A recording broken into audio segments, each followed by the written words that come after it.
ओम गणपति नमः ओम गणेशाय नमः। Jupiter in second house of chart, Brihaspati कुंडली के दूसरे घर में।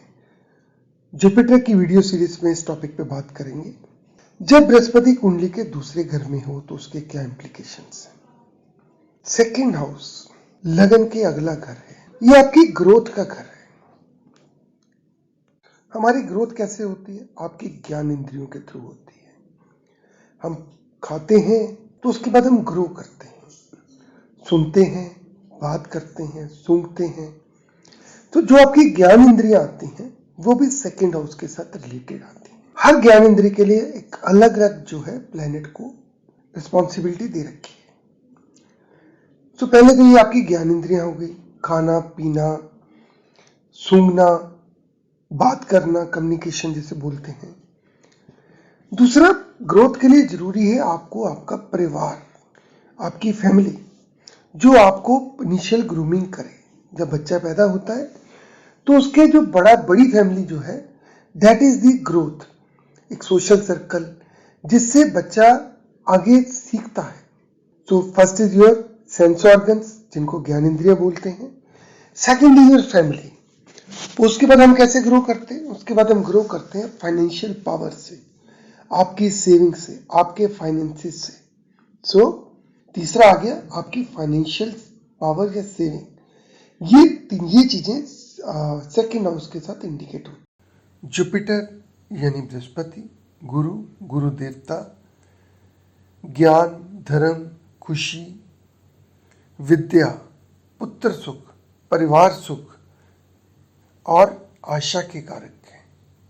ये intelligence, education, astrology, logic, knowledge, अच्छी आदतें, आपका इंद्रियों पे कंट्रोल, डिवोशन, सेक्रीफाइस, प्रॉस्पेरिटी और धार्मिक कार्यों को इंडिकेट करते हैं।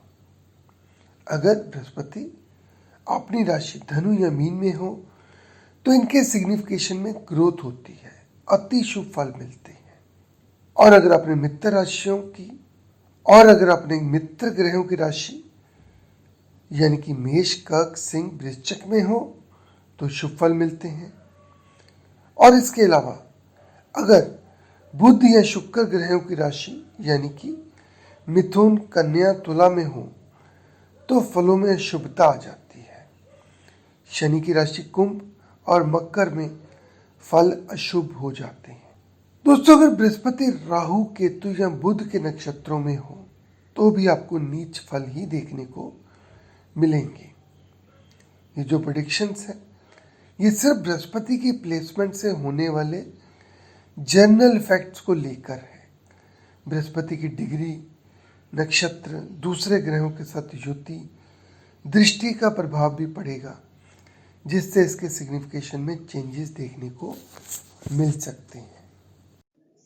तो दोस्तों, जब बृहस्पति सेकंड हाउस में होता है तो सबसे पहले तो आप देखिए कि इसकी जो सेंस ऑर्गन्स हैं उनके ऊपर उसका कंट्रोल होगा।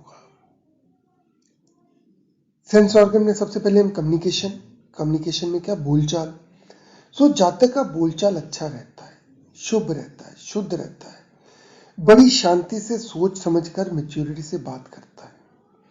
अगर सेकंड हाउस में मंगल राहु हो तो आप देखेंगे गाली देगा, कुछ तीखा बोल सकता है।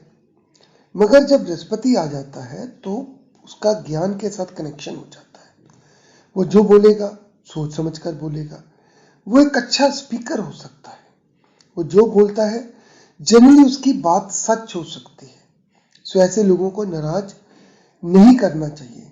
या जिन लोगों के बृहस्पति सेकंड हाउस में है उनको किसी को गलत बोलते हुए सोचना चाहिए, क्योंकि गलत तरीके से अगर आपने कुछ बोल दिया तो उसका नुकसान हो जाएगा। उनको गुस्से में भी किसी के बारे में गलत बद्दुआ या कर्ज नहीं करना चाहिए। फिर इसका रिलेशन है खाने से। तो जनरली ये लोग सात्विक खाना पसंद करेंगे, अच्छी क्वालिटी का खाना पसंद करेंगे, मगर सात्विक खाना पसंद करेंगे, अच्छा खाना पसंद करेंगे। मीठा खाने का शौक हो सकता है, घी वाला खाने का शौक हो सकता है। उसके बाद हम बात करेंगे सुनना, इनको अगर म्यूजिक भी सुनते हैं तो अच्छा म्यूजिक सुनना प्रेफर करेंगे। अब बात करेंगे आगे फैमिली की, परिवार की। सो दोस्तों, आप देखेंगे कि ऐसा जातक जनरली घर में सीनियर होता है। सीनियर ना भी हो तो लोग उसकी बात मानते हैं, उसकी बात सुनते हैं। वजह क्या हो सकती है? हो सकता है उसका नॉलेज ज़्यादा हो, उसका स्टेटस ज़्यादा हो, उसकी फाइनेंशियल पावर ज़्यादा हो, यानी कि अमीर आदमी है तो अमीर आदमी की तो दुनिया में सभी लोग सुनते हैं। सेकंड हाउस धन भाव है। बृहस्पति भी धन का कारक है। कुछ किताबें ये बोलती हैं कि कारक भावनाशी, यानी कि अगर कारक प्लैनेट उसी भाव में बैठे तो उस भाव के सिग्निफिकेशन को खराब कर देता है, मगर जिस भाव को देखता है उसको स्ट्रेंथ देता है। बृहस्पति और शनि दोनों को ही कारक भावनाशी कहा जाता है, मगर फर्क क्या है? बृहस्पति जिस घर में बैठता है अगर वहां का कारक हो तो उसके भाव को नष्ट करता है, मगर जहां पे दृष्टि डालता है उनके भावों को प्रोटेक्ट करता है, उन भावों को ताकत देता है। मगर शनि जिस भाव में होता है उसे स्ट्रेंथ देता है, मगर उसकी दृष्टि जिन भाव पे जाती है उनके वहां के रिजल्ट को अशुभता देता है। सो इस कॉम्बिनेशन से जातक के पास धन की कमी ही रहनी चाहिए। मगर मैंने काफी सारी कुंडलियों में देखा है कि जातक की फाइनेंशियल पावर, फाइनेंशियल स्ट्रेंथ काफी होती है, काफी धनवान होता है, उसे धन पारिवारिक संपत्ति से मिलता है, फैमिली प्रॉपर्टी मिलती है, वसीयत मिलती है, उसके भाग्य में लॉटरी, सट्टा, फैमिली पार्टनरशिप से धन का लाभ लिखा होता है। तो अगर उसके धन का सोर्स क्या रहेगा? उसके धन का सोर्स रहेगा उनके पेरेंट्स या इन लॉ से मिलने वाली प्रॉपर्टी, कोई लॉटरी, सट्टा, इंश्योरेंस, कोई ऐसी चीजें जो अनएक्सपेक्टेड हो, कहीं से अनएक्सपेक्टेड ही पैसा आ जाएगा। ऐसे लोगों का जो रिलेशन है अपने मामे, मासी, इनके साथ अच्छे देखने को मिलेंगे, या उनको सपोर्ट करता है या उसको उसकी सपोर्ट मिलती है। अब देखिए, कई बार कुछ बच्चे अपने मामे से, मासी से ज्यादा अटैच रहते हैं, कुछ बच्चे चाचा से, बुआ से ज्यादा अटैच रहते हैं। तो ये लोग जो है जनरली अपनी मदर की साइड से ज्यादा अटैच देखने को मिलेंगे।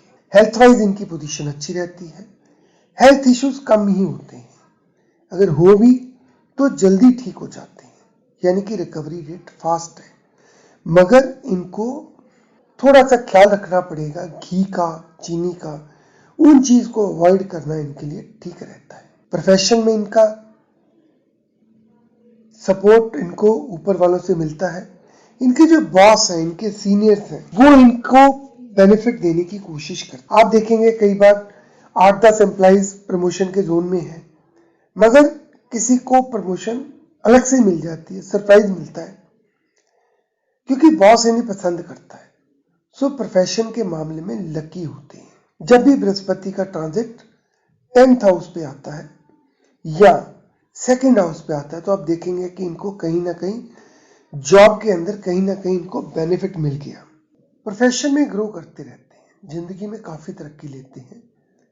ज्यादातर केसेस में मैंने देखा है कि ये लोग जल्दी ही काम करना शुरू कर देते हैं, क्योंकि बृहस्पति इनका इफेक्टिव रहता है। तो बृहस्पति के केस में इनकी जो जॉब या प्रोफेशन के मामले में इनको जल्दी काम करना शुरू करना पड़ता है।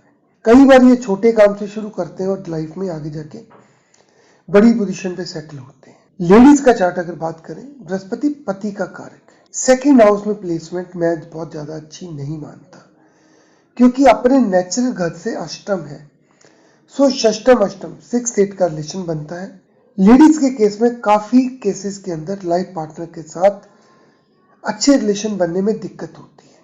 और अगर बृहस्पति अगर राहु, केतु या बुध के नक्षत्र में हो और 7th हाउस वीक हो तो शादी टूट ही जाती है। पहले तो शादी होने में डिले होता है, और अगर हो गई तो दोनों के बीच में आपस में अंडरस्टैंडिंग नहीं बनती है। उसका रीजन ये हो सकता है कि ये लोग अच्छा बोलते हैं, इनका सोशल सर्कल अच्छा होता है, जिसके कहीं ना कहीं से इनकी बेडरूम लाइफ के ऊपर इफेक्ट पड़ता है, और हस्बैंड जो है उनके साथ एक ईगो क्लैश आ जाता है। बृहस्पति के शुभ फल हमें तभी मिलते हैं जब बृहस्पति अपनी राशि धनु, मीन या मित्र राशियों में हो। सो अगर किसी लेडी का चार्ट है और बृहस्पति सेकंड हाउस में है तो हमें शादी के मामले में थोड़ा सा सीरियस होने की जरूरत है। दोस्तों, ये तो था बृहस्पति अगर सेकंड हाउस में हो। ये जो हम प्रेडिक्शन की बात कर रहे हैं, ये सिर्फ बृहस्पति के इफेक्ट्स को काउंट किया है। बृहस्पति की डिग्री क्या है, किन प्लैनेट्स के साथ कंजंक्शन है, किस राशि के साथ है, उसको हमने इसमें केटर नहीं किया है। तो आप इनको एक जनरल गाइडलाइन समझें, उससे ज्यादा कुछ नहीं। उसके बाद जो रिजल्ट्स मिलते हैं राशि के अनुसार, बृहस्पति की डिग्री के अनुसार और किसके साथ कंजंक्शन है, उनसे इनके अंदर काफी वेरिएशन आ सकता है। बृहस्पति के दूसरे हाउसेस में प्लेसमेंट जानने के लिए हमसे जुड़े रहें। शनि, राहु, केतु, बाकी सभी प्लैनेट्स का डिफरेंट हाउसेस के अंदर हमने कवर किया है। अगर आप इंटरेस्टेड हैं तो उन्हीं प्लेलिस्ट से जाके आप उस पर्टिकुलर वीडियो को देख सकते हैं। आपका दिन शुभ रहे। ओम गणपति नमः।